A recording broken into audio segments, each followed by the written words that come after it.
Bueno, a continuación daremos continuidad al programa del día de hoy. En la siguiente presentación, es un gusto para mí presentar a la doctora Aurea Pinto Arocha, la cual es médico internista y neumólogo intensivista, adscrita al Hospital de Cardiología número 34. Ella es egresada de este hospital. Asimismo, es profesor adjunto de la residencia de neumología de este mismo hospital. Está certificada por el Consejo Nacional de Neumología y es parte de la Sociedad Mexicana de Neumología y Cirugía de Tórax, así como de la Sociedad de Neumología de Monterrey. La doctora se encuentra adscrita al Departamento de Fisiología Pulmonar, Inhaloterapia y Laboratorio de Sueño de nuestro hospital. Y el día de hoy nos va a hablar acerca de un tema que es muy interesante, sin duda, sobre el long COVID o el COVID que persiste con algún síntoma o alguna complicación a mediano y largo plazo. Y específicamente nos hablará acerca de una cohorte en la cual se ha estudiado la función pulmonar a mediano y largo plazo. Bienvenida, doctora. Gracias. Gracias, doctor Héctor Valdés. Gracias al Hospital 34 por darnos la oportunidad de participar el día de hoy en tan importante celebración. Y ya lo decía alguno de mis colegas, que estamos en una situación pues diferente, difícil, pero adaptados, ¿no? Y precisamente acerca de COVID-19, actualmente quienes nos dedicamos a ver pacientes con COVID activo y post-COVID, estamos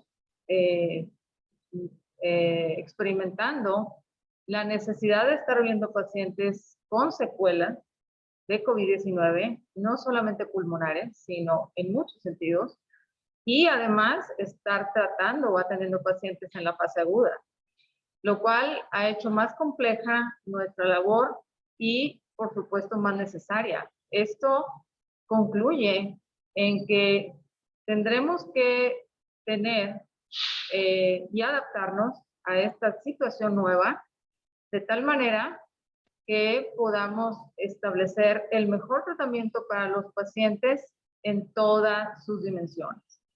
A mí me ha encantado la enfermedad, por así decirlo, en algún sentido, porque es una enfermedad sistémica, no es en realidad una enfermedad pulmonar.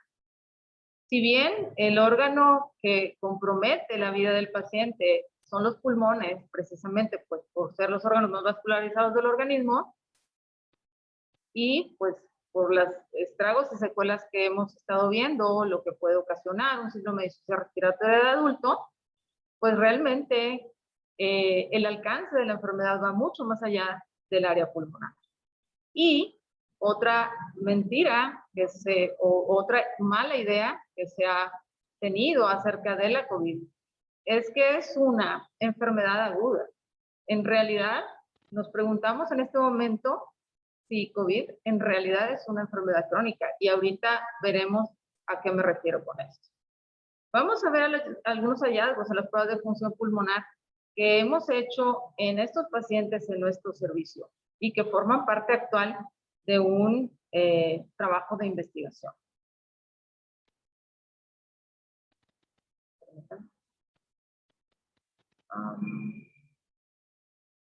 No.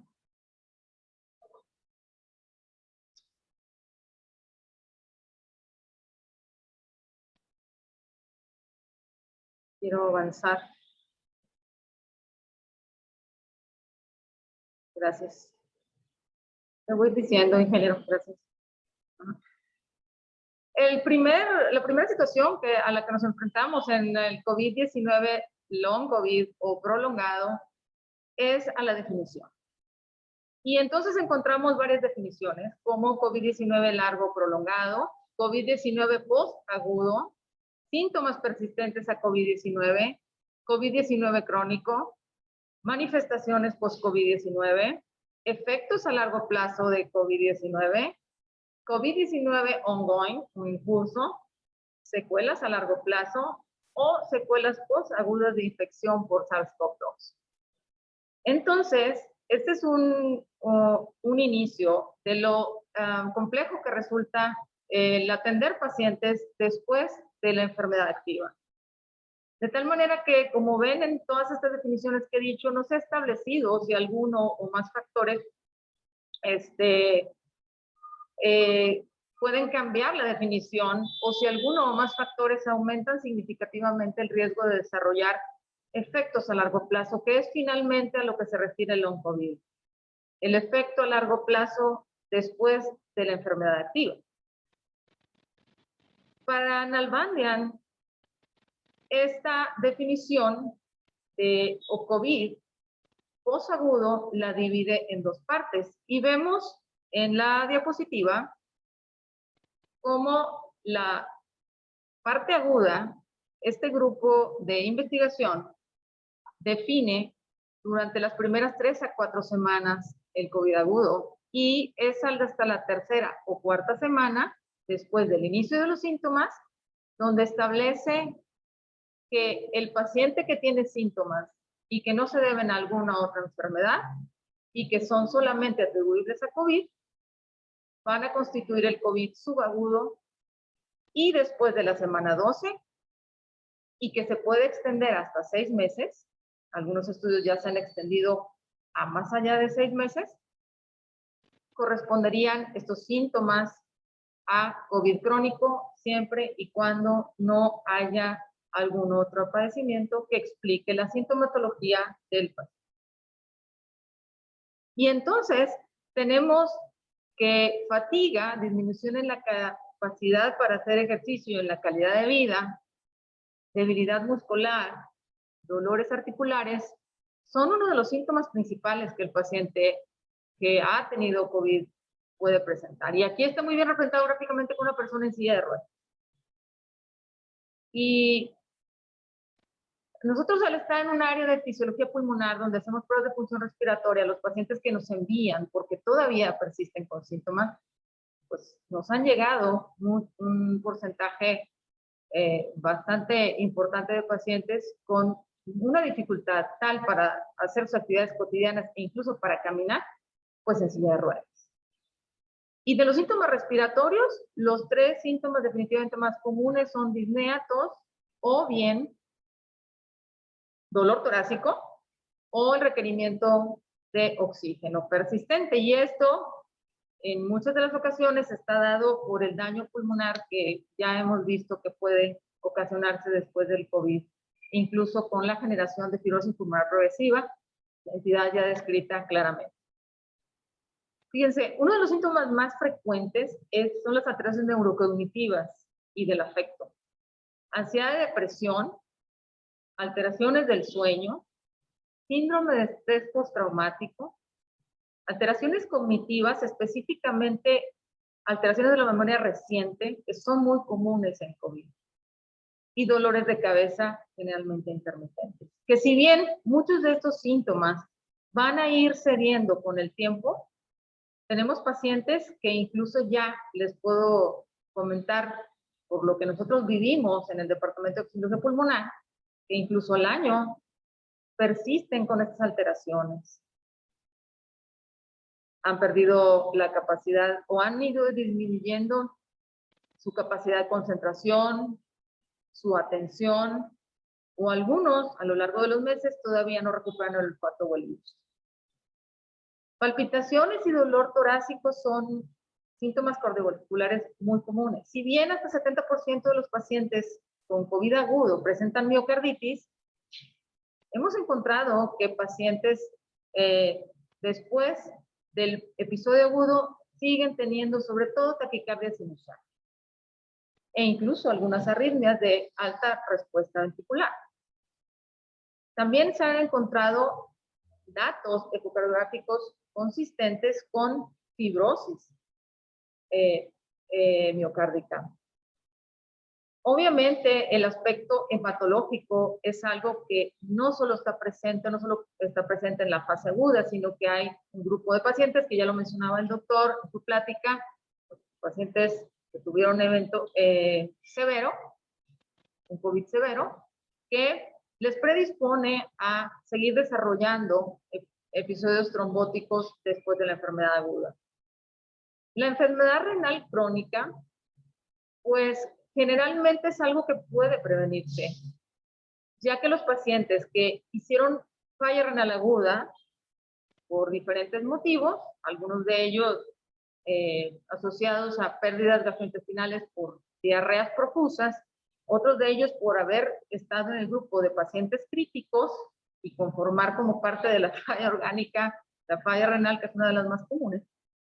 La mayor parte, si bien van a revertir, es muy importante que estos pacientes sean valorados en la consulta subsecuente precisamente para evitar el deterioro progresivo de la función renal y restituir la función renal lo antes posible. Y bueno, la pérdida de cabello, que es algo que podríamos nosotros decir que es el menos de los problemas, pero que en algún grupo de pacientes pueda resultar algo limitante, dependiendo de la importancia que para el paciente tenga. Así que este síndrome post-COVID o COVID crónico requerirá definitivamente un equipo multidisciplinario.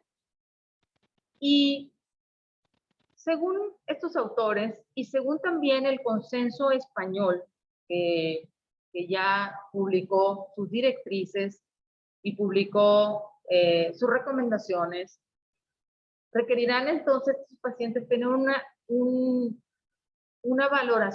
valoraciones periódicas. Y desde el punto de vista pulmonar y cardiovascular, no solamente la valoración de los síntomas, que puede ser en persona o incluso con la posibilidad que actualmente tenemos de hacer valoraciones por llamada, por videollamada, pueden hacer visitas subsecuentes por telemedicina incluso. Pero en general se recomienda que después de su egreso hospitalario en aquellos pacientes hospitalizados o después de su periodo de infectocontagiosidad, el paciente posterior a su COVID, a las 4 o 6 semanas tenga una visita presencial. Y a los 12 semanas después de su alta hospitalaria o de su alta por mejoría, ¿no? Y en aquellos pacientes que persistan con disnea o que requieran todavía oxígeno, definitivamente hay que considerar hacer estas pruebas de función pulmonar que actualmente se hacen en el Hospital 34, como son la caminata de 6 minutos, la prueba de función pulmonar completa, que es espirometría, pletismografía y en su caso difusión de monóxido de carbono, la radiografía de tórax. Considerar en algunos pacientes la realización de una prueba de ejercicio cardiopulmonar, sobre todo en aquellos en los que no se explica la disnea por algún otro motivo, ecocardiograma y, en caso necesario, una TAC de alta resolución, si está indicado, sobre todo cuando hay hallazgos de requerimientos persistentes de oxígeno. Por cierto, de las alteraciones en las pruebas de función pulmonar, la más frecuente es la disminución en la difusión de monóxido de carbono, esto en el estudio chino post-COVID-19. Desde el punto de vista neuropsiquiátrico, que vemos a la derecha de nuestra diapositiva, este no es un síntoma, no es un dato menor. Hemos tenido pacientes en la sala de espera en sus pruebas de función pulmonar que presentan tal habilidad emocional que realmente han caído en llanto en frente de nosotros, ¿no? Nosotros lo hemos vivido y las publicaciones pues son muy buenas, pero a nosotros nos toca ver a estos pacientes. Actualmente, de los pruebas de función pulmonar que se realizaron el día de hoy, por ejemplo, aproximadamente la mitad son pacientes que tuvieron ya COVID o pacientes que ya tenían pruebas de función pulmonar previa con nosotros y que ahora acuden y que ya tuvieron COVID. De hecho, la mayoría de los pacientes que están llegando actualmente ya tuvieron, hace una prueba de función pulmonar por cualquier motivo, ya tuvieron COVID-19. Por cierto, en las pruebas de función pulmonar, como en todo, nos hemos tenido que adaptar. Y a estos pacientes se les solicita que traigan una prueba reciente de COVID-19 negativa en hisopado, naso y orofaringeo para mayor seguridad del paciente. También nos hemos adaptado al Departamento de Fisiología Pulmonar y el Laboratorio del Sueño, de tal manera que hemos podido continuar con las pruebas de función pulmonar y con los estudios del sueño, implementando un protocolo de equipo de protección personal para quien realiza las pruebas. Y, por supuesto, la vacunación del personal ha sido una parte muy importante que, pues gracias al hospital, gracias al doctor Valdés, se ha promovido esto.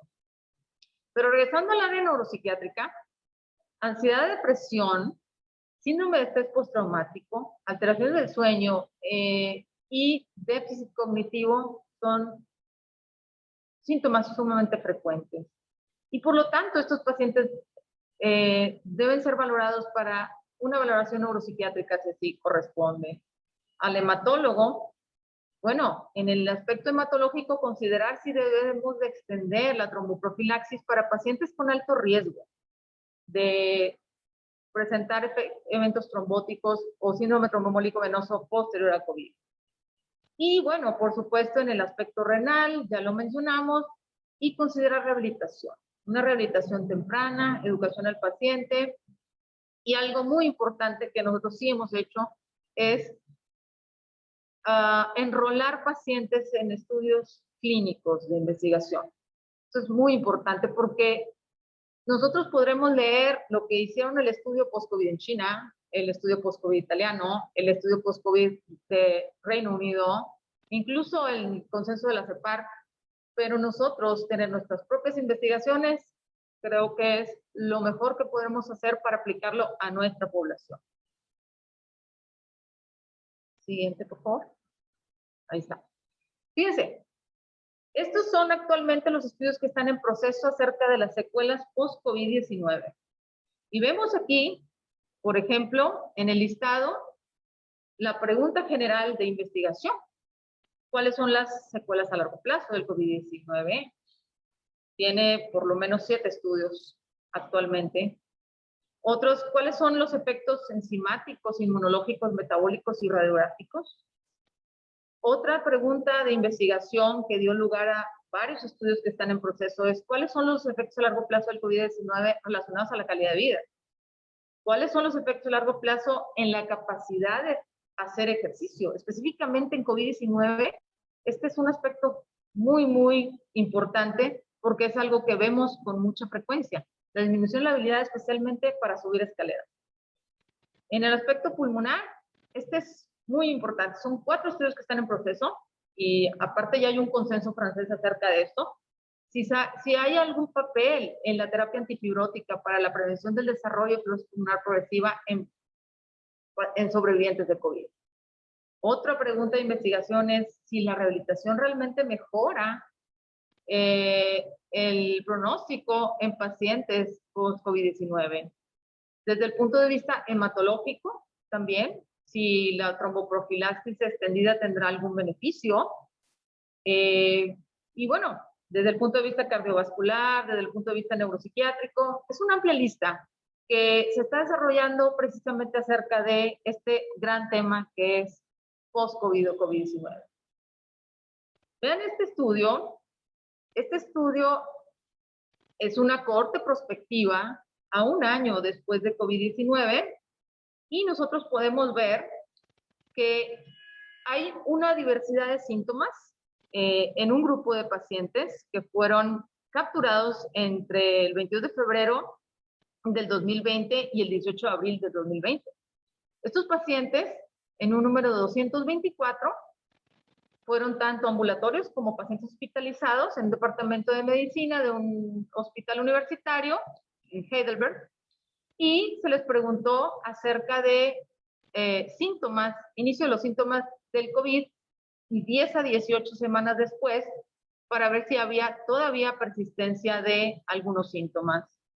Bueno, se excluyeron algunos pacientes en el transcurso del estudio, después de un largo estudio, algunos declinaron en participar, que fueron 74, y finalmente, a los 12 meses, nosotros pudimos obtener un total de 96 pacientes, tanto hombres como mujeres, que fueron incluidos en este análisis. Y en la gráfica de la derecha, nosotros podemos observar cómo no solamente ellos estudiaron la relación con la sintomatología, sino estudiaron algunos otros brazos del estudio que fueron la inmunidad. Ellos hicieron determinaciones de anticuerpos antinucleares, lo cual quiere decir que nosotros podríamos en estos pacientes pues investigar varias situaciones a la vez, al mismo tiempo, y posteriormente obtener algún tipo de asociación. Ha sido muy difícil en COVID-19 encontrar alguna asociación específica. Actualmente en nuestra entidad, 3 de cada 10 pacientes que fallecen por COVID-19 no tienen ninguna comorbilidad. Y si bien conocemos que hay comorbilidades que aumentan el riesgo de mortalidad, el hecho de estar totalmente sano, en tu peso ideal, no ser hipertenso, no ser diabético, no te asegura que vayas a enfermar gravemente y a morir. En este mismo estudio, nosotros podemos ver a 5 y a 12 meses la persistencia de los síntomas.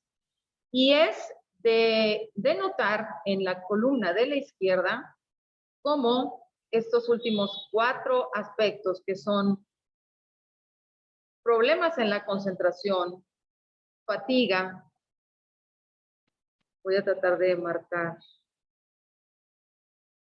con pluma, problemas en la concentración, reducida capacidad de ejercicio, fatiga y disnea, fueron los síntomas que en porcentaje más afectaron tanto a hombres como a mujeres, tanto a los 5 como a los 12 meses.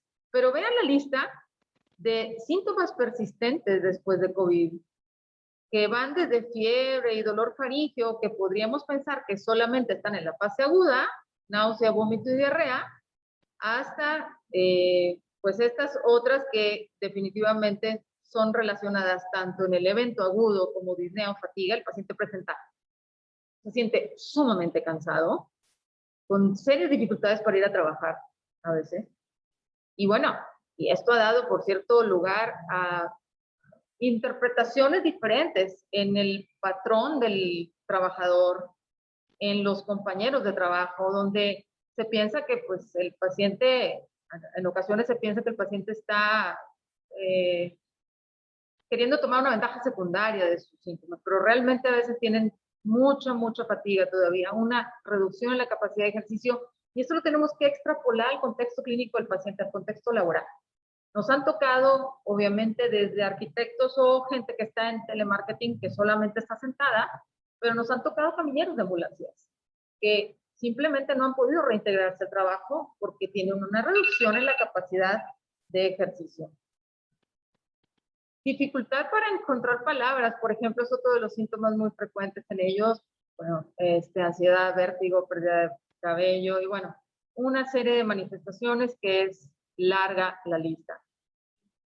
En aras del tiempo voy a brincarme algunas diapositivas para mostrarles este. Esta fue una encuesta que se realizó de marzo a junio del 2020, pero lo que me gusta, aunque es poco el tiempo, porque los síntomas que preguntaron estas personas fue por encuesta telefónica, fue a los 14 a 21 días, ¿verdad? Después de su alta, ¿verdad? Después de su periodo de infectocontagiosidad. Pero lo que me interesa, lo que me resulta muy interesante es que en las barras celestes son los síntomas reportados al momento de resultar positivo para COVID. Y fíjense, el 100% de los pacientes tienen más de un síntoma. Pero vean cómo en las barras de color azul oscuro, más de un síntoma todavía tenían casi 60% de los pacientes. Después de 21 días, de 14 a 21 días de haber salido del cuadro agudo de COVID. La fatiga, que estuvo presente en un porcentaje muy alto de pacientes, más de 70%, persistió en cerca de 35% de pacientes. Y así como tos, dolor de cabeza, dolor corporal, fiebre, pérdida del olfato del gusto, diarrea, constipación, podemos ver cómo algunos pacientes, incluso este llama mucho la atención, este penúltimo, donde el paciente con confusión se presenta al inicio en un porcentaje de pacientes menor que el paciente que ya pasó después de su etapa aguda de COVID. Y nosotros podremos encontrar múltiples estudios acerca de los síntomas post-COVID. Tenemos revistas internacionales como Lancet, el Centro de Johns Hopkins, tenemos el JAMA, de donde hemos obtenido y donde ustedes, de donde he sacado la mayor parte de esta información, pero nosotros también tenemos la revista médica del Instituto Mexicano del Seguro Social y tenemos un repositorio multimedia y nosotros podremos, y es una invitación a que nuestras propias investigaciones sean publicadas, ya que el Instituto Mexicano del Seguro Social es la institución que más población atiende a nivel nacional. La institución, el 80% de la población se atiende por medio del Instituto Mexicano del Seguro Social. No debemos de subestimar la importancia de esta institución. Y regresándome al abordaje multidisciplinario, nosotros contamos con todas las subespecialidades que requeriría un paciente post-COVID. Probablemente solamente se requiera alguna estrategia, implementar alguna estrategia específica. Y por último les voy a mostrar lo que se ha hecho acerca de las pruebas de función pulmonar. Este es un trabajo que ya está registrado en la plataforma del CIRELSIS. Y este es un adelanto, todavía no está completado, hay que hacer un análisis estadístico en otro tipo de pruebas, pero estos pacientes que recibimos en los primeros 3 meses después de haberse recuperado de COVID-19, los sometimos a pruebas de función respiratoria. En estos, el objetivo pues era identificar las alteraciones en las pruebas a estos pacientes después de 2 a 3 meses del diagnóstico del COVID y pues ya en objetivos específicos identificar las alteraciones en la espirometría, en la caminata a los 6 minutos, la difusión de monóxido de carbono, las características demográficas, las comorbilidades asociadas y el tipo de soporte respiratorio de acuerdo a la severidad de la prueba de función pulmonar. Este ha sido un estudio observacional transversal comparativo de una sola medición y prospectivo. Se llevó a cabo en el Departamento de Fisiología Pulmonar de la UMA 34 y la población de estudio fue mayores de 18 años con diagnóstico confirmado por PCR que han sido enviados a prueba de función pulmonar y que sea derechohabiente del instituto. Excluimos a pacientes mayores de 3 meses de su confirmación diagnóstica, o quien no contara con su PCR y que fuera menos de 18 años y tuvimos que eliminar algún grupo de pacientes al contar con contraindicaciones para hacer la prueba de función pulmonar o la incapacidad física para hacer la prueba de función pulmonar. De 132 pacientes, 101 pacientes se les pudo llegar a completar y encontramos que proporcionalmente es similar hombres y mujeres, 47 contra 54, de un total de 101 pacientes, con una edad promedio de 44 años de edad, el mayor fue de 69 años, y bueno, con cáncer, pacientes con antecedentes de cáncer, tuvimos un porcentaje menor de 4%, con enfermedad renal crónica tuvimos un porcentaje de pacientes de un poquito más de 1% y un paciente que había sido, que era portador de un trasplante de órgano. De diabéticos, vean la proporción, esta es la realidad también, aquí se muestra también la realidad de nuestra población, ¿eh? ¿Cuántos diabéticos? Nosotros proporcionalmente tuvimos de diabéticos casi 22% de diabéticos y de obesos, vean, fueron más obesos, 56%, que no obesos, 43.56%. Hipertensos también tenemos una proporción nada despreciable de 25.74%. Asmáticos, pacientes con asma, portadores de asma, 12%, 12.8%. Y fumadores, un 17%, que es otra epidemia de la que tendríamos que hablar. Bueno, esto es muy importante. De esos 101 pacientes, 64% requirieron oxígeno y 35.6% no lo requirieron. Ahora, voy a mostrar solamente las alteraciones en cuanto a restricción pulmonar se refiere. Estos pacientes, de los 101 pacientes, 49.5% no presentaron alteraciones en cuanto a restricción, pero 51% sí lo hicieron. Y de estos, el 18% fueron restricción leve, 9.9% moderado, perdón, 12.87% moderado, 9.9% moderadamente grave, 7.9% grave y solamente un paciente tuvo una restricción muy severa.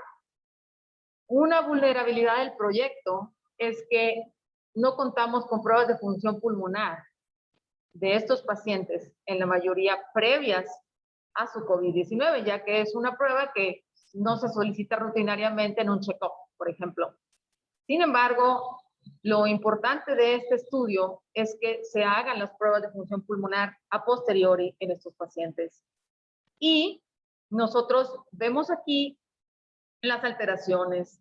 En cuanto a los restrictivos, pacientes que cursaron en sus alteraciones restrictivas con restricción leve, que fueron 19 pacientes, 5 no tuvieron que usar oxígeno suplementario y todos fueron ambulatorios.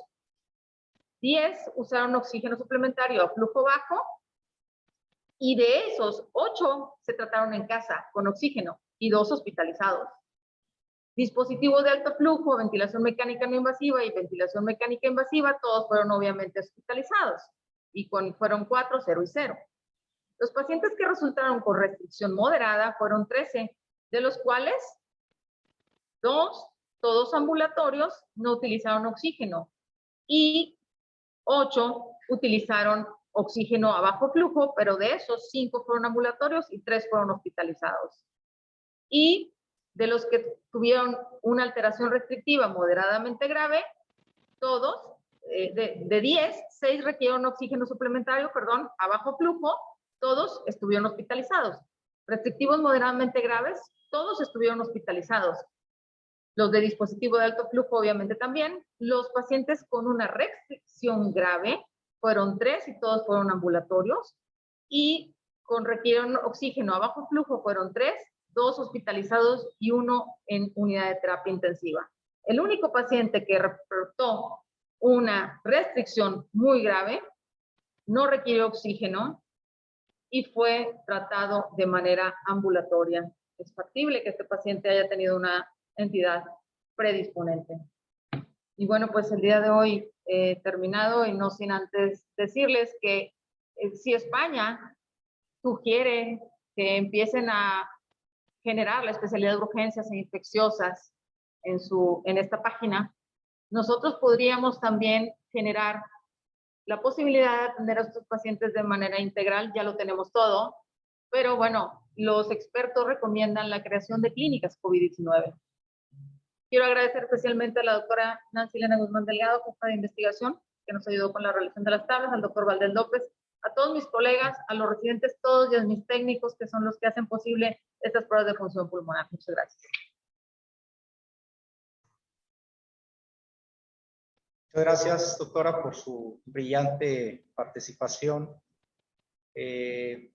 Sin duda, pues es una enfermedad enigmática de la cual seguimos aprendiendo y pues hemos visto a lo largo de la mañana todo el espectro clínico, radiológico de estos pacientes y la gran diversidad en manifestaciones que se presentan a corto plazo, mediano plazo y largo plazo. Teniendo en cuenta esto que nos comenta respecto a que algunas de las síntomas de COVID o complicaciones del mismo pudiéramos verlas en semanas o meses, incluso después de la etapa aguda, como son las complicaciones cardíacas, neurológicas y sin duda las complicaciones en las pruebas de función pulmonar por derivados de la neumonía moderada o grave. Yo le preguntaría, doctora, ¿cuándo daríamos de alta a un paciente con COVID-19 que tuvo un COVID moderado o grave y que requirió al menos algún tipo de suplemento de oxígeno? Sí, doctor, muy interesante pregunta. los consensos, especialmente el de la sociedad española, no han terminado el tiempo en el que se va a dejar de ver al paciente, sino que ellos sugieren cada 3 a 6 meses ir haciendo las analíticas sanguíneas, la tomografía de tórax, las pruebas de función pulmonar, hasta que en algún momento dado vaya estabilizándose, tal vez ya no normalizando, hablando de pruebas de función pulmonar, sino estabilizándose los hallazgos o las alteraciones que se encontraron. Esta es una excelente pregunta porque estamos precisamente en ese proceso y actualmente están llegando, por cierto, a nuestro departamento pacientes al año del COVID que todavía presentan alteraciones en la prueba de función pulmonar y será la pregunta también contestada, creo yo, en los próximos meses o tal vez años, ¿no? Creo yo que esta pregunta habrá que replanteársela, doctor, nuevamente en los próximos meses y tal vez le tengamos por ahí la respuesta. Muchas gracias, doctora. Sin duda, una gran presentación. Le agradezco a nombre del hospital su brillante participación. Hemos tenido a lo largo de la mañana pues un recorrido muy interesante de esta enfermedad, del espectro clínico, las manifestaciones radiológicas, del soporte ventilatorio, la importancia de la mascarilla, del cubrebocas y la distancia, así como el soporte ventilatorio, el tratamiento actual, lo que sí funciona, lo que no funciona, estadísticamente hablando, en base a los estudios clínicos de investigación. Y finalmente, pues el panorama que se abre de esta enfermedad a mediano y largo plazo con las complicaciones en esta que se llama long COVID o post COVID. Queremos agradecerles a todos la presencia el día de hoy. Queremos invitarlos también el día de mañana a unirse con nosotros a las sesiones y dar continuidad a este programa. Lo haremos un poco más temprano, a las 8:30 de la mañana. Los esperamos con mucho gusto. Y a nombre del Hospital de Cardiología número 34, les doy las gracias a todos ustedes. Muchas gracias y buenas tardes.